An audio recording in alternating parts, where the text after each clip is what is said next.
The world knows this as Gold Beach in Normandy. Just after 6 o'clock on the morning of D-Day, the first Allied forces came wading ashore here. That moment 75 years later was marked by a lone piper. The beginning of this second day of remembrance.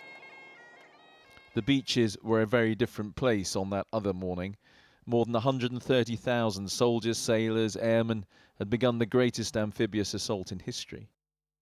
By the end of that June the 6th, more than 4,000 of them would be killed, captured or wounded. But their bravery would have helped turn the tide of war in Europe.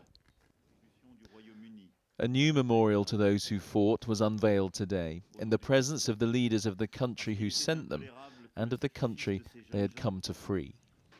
De jeunes gens, qui pour beaucoup n'avaient jamais foulé le sol français, ont pris tous les risques. These young men, said France's President Macron, most of whom had never touched French soil before, who faced so much danger. We thank you, he said. They didn't boast. They didn't fuss. They served. They did their duty. And they laid down their lives so that we might have a better life and build a better world. The words are powerful, but so is the silence.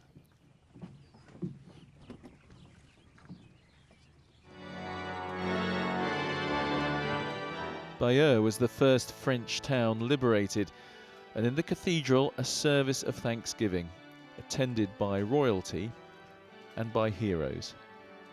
A poem written by one veteran was read by another.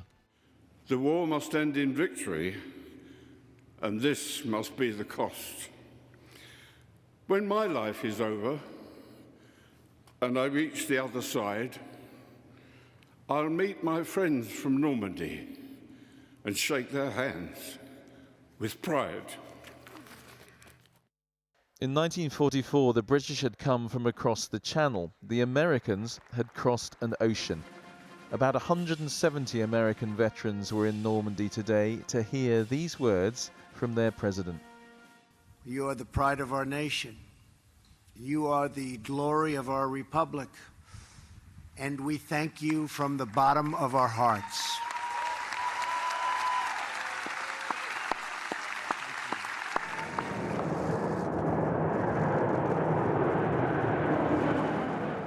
On a Normandy cliff top, the two presidents watched the fly past of World War II and modern aircraft. There may be tensions between them, but this was an opportunity to reflect on what binds their countries together.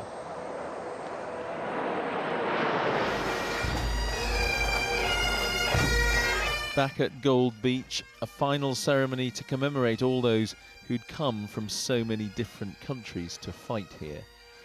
As the years pass and the number of veterans dwindles, it's almost as if the significance of that June day 75 years ago only grows, and with it the desire of those who followed to say thank you. Andy Bell, 5 News.